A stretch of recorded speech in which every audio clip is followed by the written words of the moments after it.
Hello, students. I welcome you to the indexes and report of March month.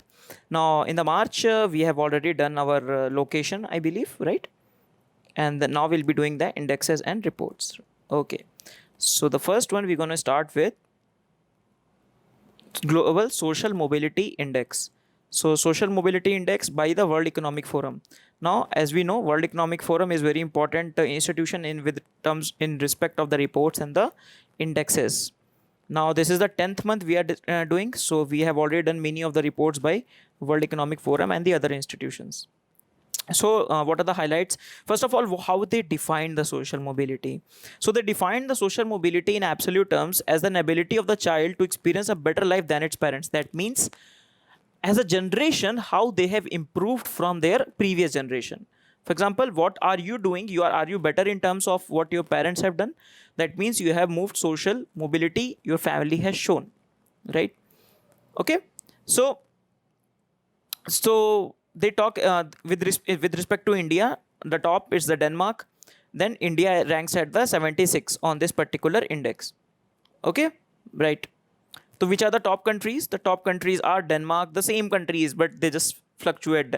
Denmark, Norway, Sweden, like that. Denmark, Norway, Finland, Sweden. You can see all four countries there, and Iceland, like there. Okay, right. So what are the different pillars of this particular index? So these are 10 pillars of this index are there. We can divide it into 5 parts. For example, health.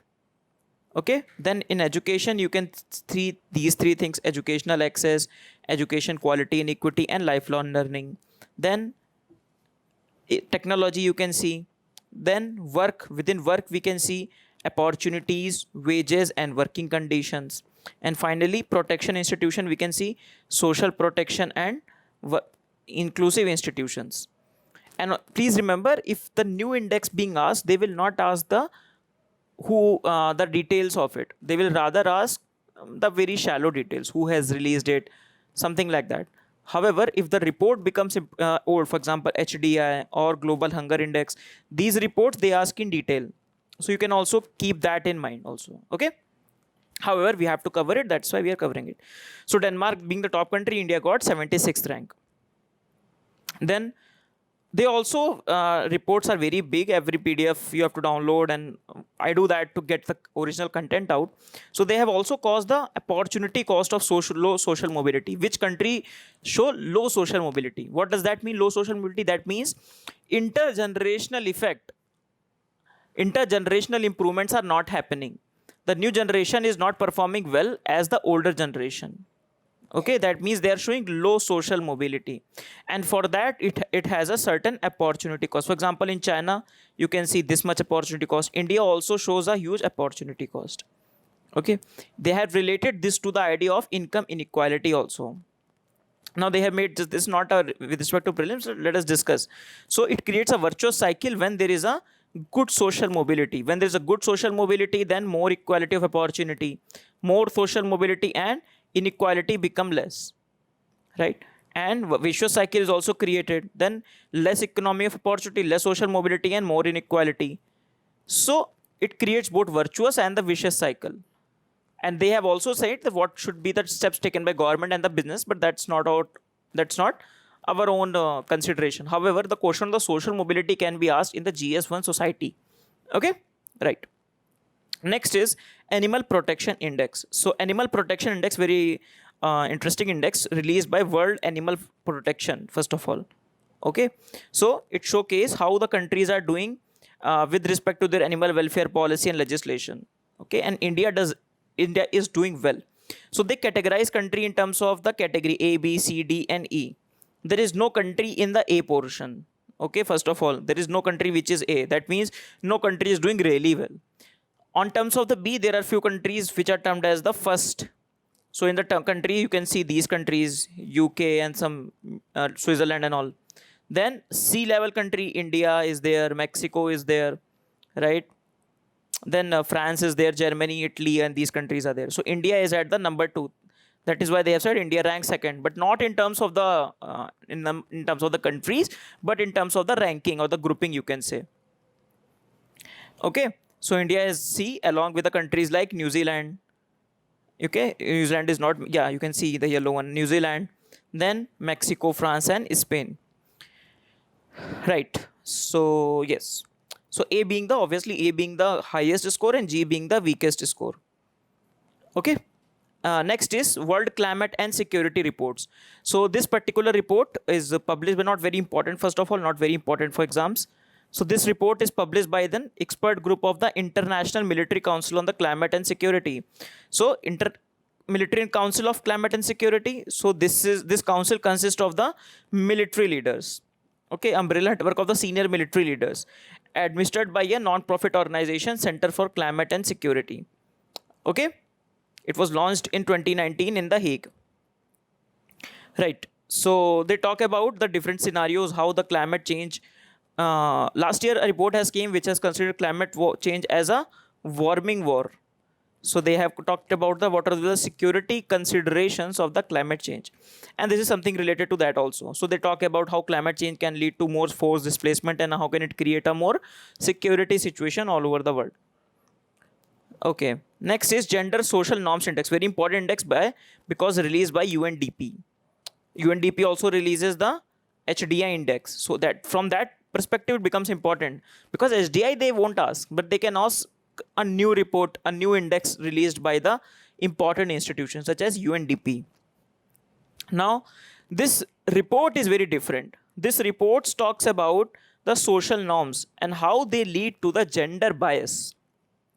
Okay, so this index measures how the social belief obstructs the gender equality, how we believe, what are the common thought that we have. For example, many of the stereotypes, many of the prejudices, many of the beliefs that we hold to be true without any reason, how they lead to inequality in the different sphere, whether it be the political sphere, economic sphere, and many sphere. We will see. Okay, they also talk about the how it leads ultimately to the glass ceiling. For example, the survey talks about the no country in the world with gender inequality. There is no country in the world which has a gender equality. 90% of the people are biased against women. This report says so.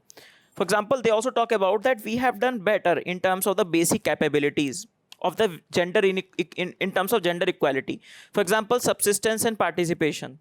However, we have not done very well on the enhanced capability that talk about agency and change. Agency means the women empowerment, women at the leadership role, like that.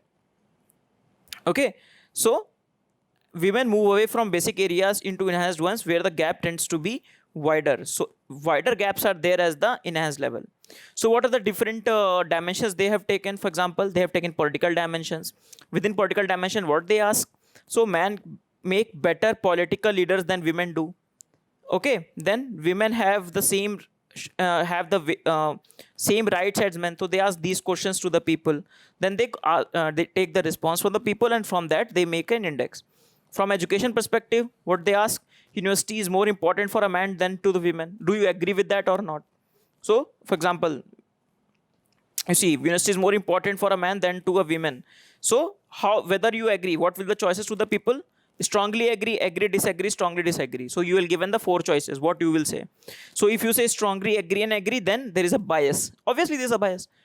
When you believe that in university education is more important for men than the women, that is it goes to show your bias. Similarly, economic terms, men should have more right to job than a women, or men makes the better business executive than the women. Then physical integrity, lacks of intimate partner violence, proxy for intimate partner violence, proxy for reproductive right. So what is the physical integrity? What is the women choice over the physical integrity? So like that. Okay. And they ask a different sort of response.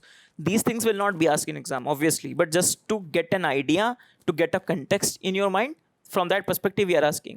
And these things are directly related to the human development index, obviously. Human development, the idea of human development.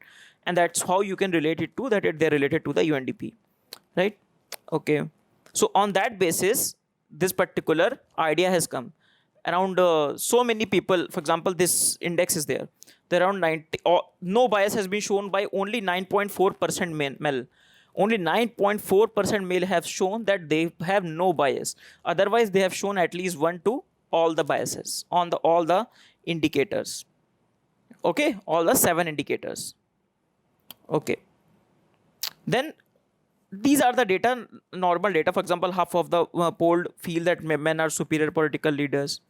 In fact, I was reading when I think 3 years back, when Donald Trump won over Hillary Clinton, I was reading an article, and it goes to show that many of the Americans feel that the post of the commander in chief, post of the commander in chief post of the commander in chief should not belong to the women. They cannot relate to the idea that how can our commander in chief be women, right? So that creates a distorted image, or that is the reason why many people say that is the reason why US does not have any women president for the past 200 years. Okay, for example, more than 28% think that it's justified for the man to beat his wife. How can that be justified, right?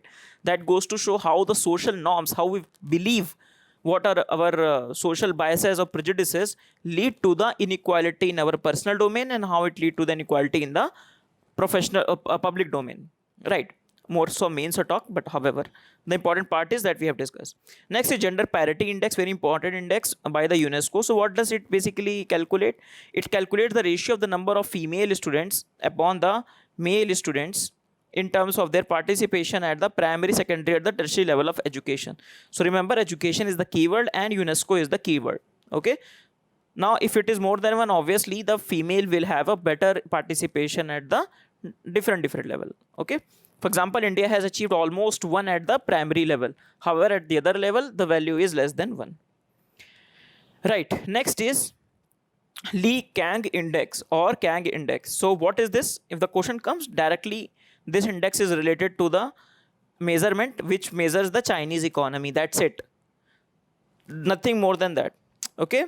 But that's much is important. So economic measurement index created by the economists to measure the China's economy using 3 indicators, which are related. These 3 indicators represent Kiang index.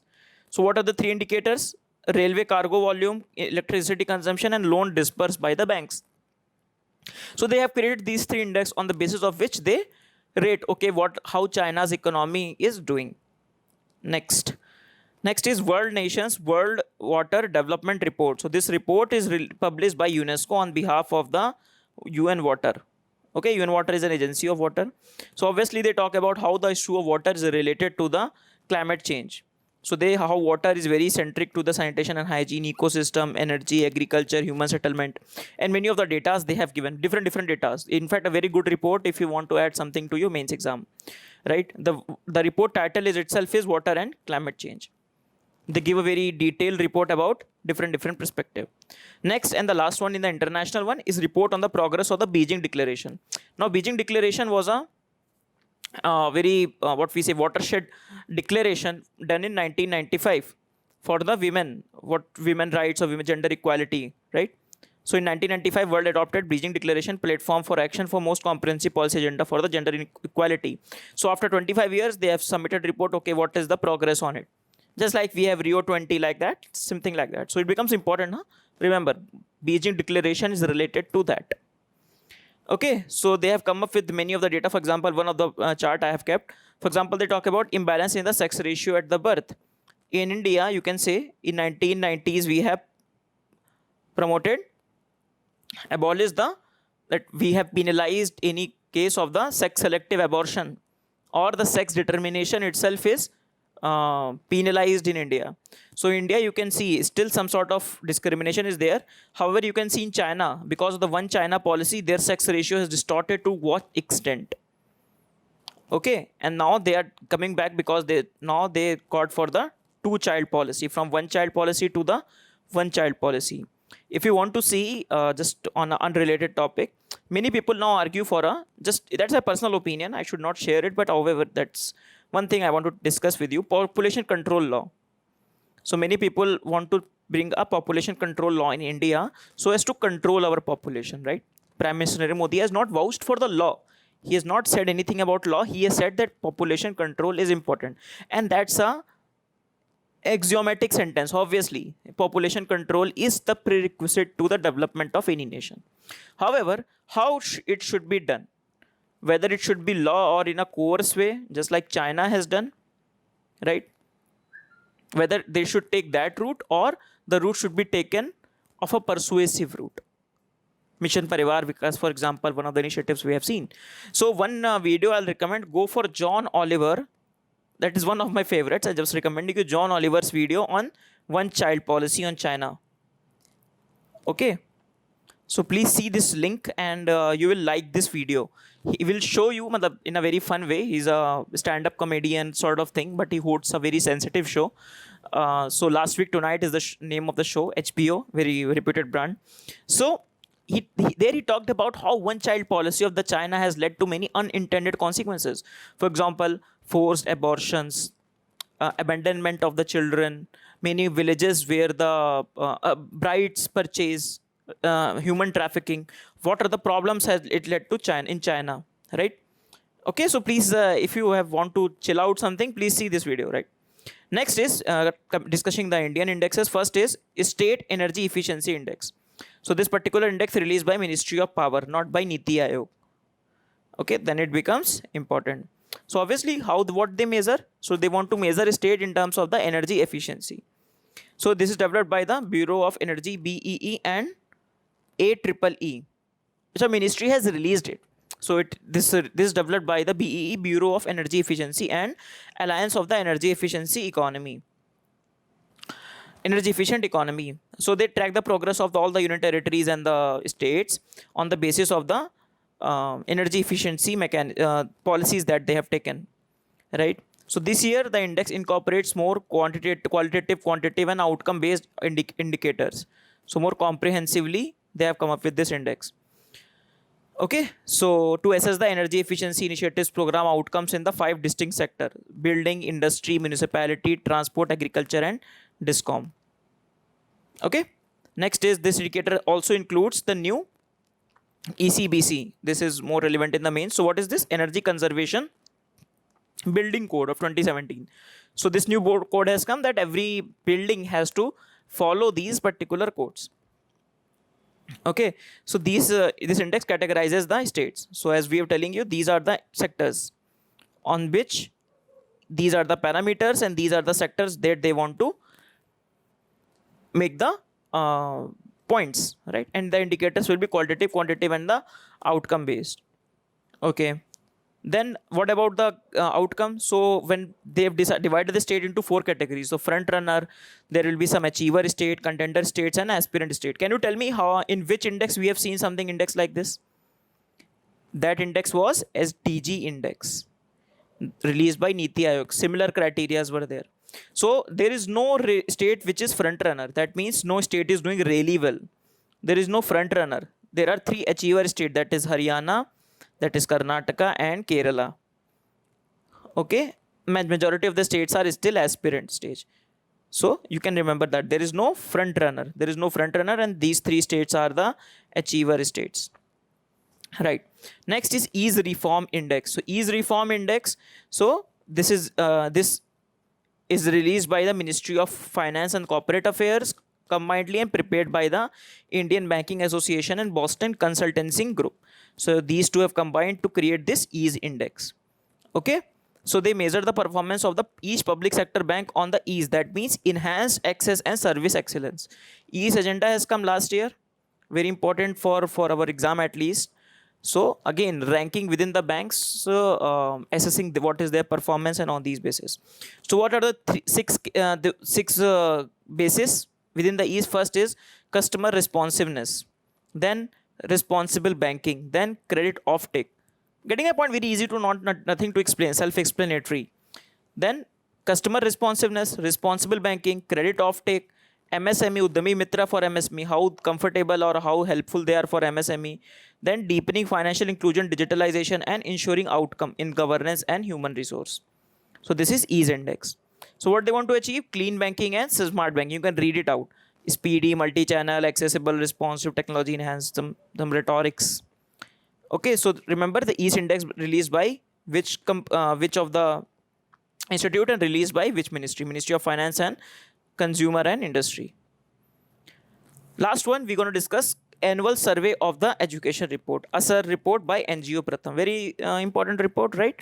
Every year they come out, they talk about on the situation of the learning outcome. Every time they take care of the different, they take the different segment of the children.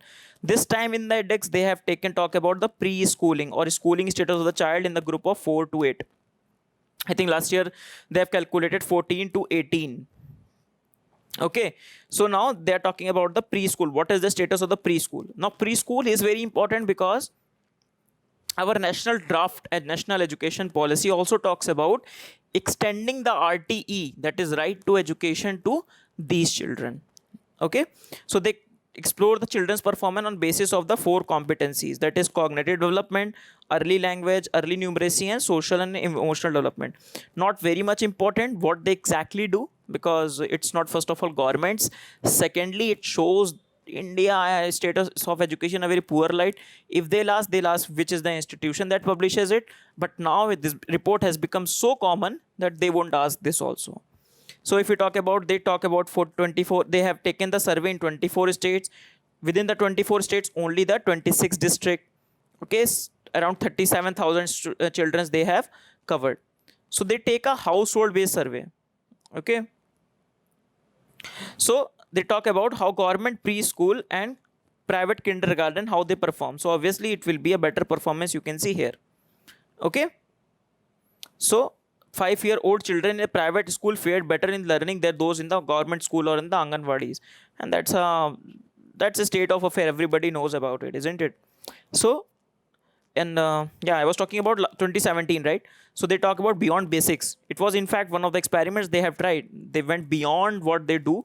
They mostly fare between 16 to 14, but they went beyond it. They talk about 14 to 18 years last time.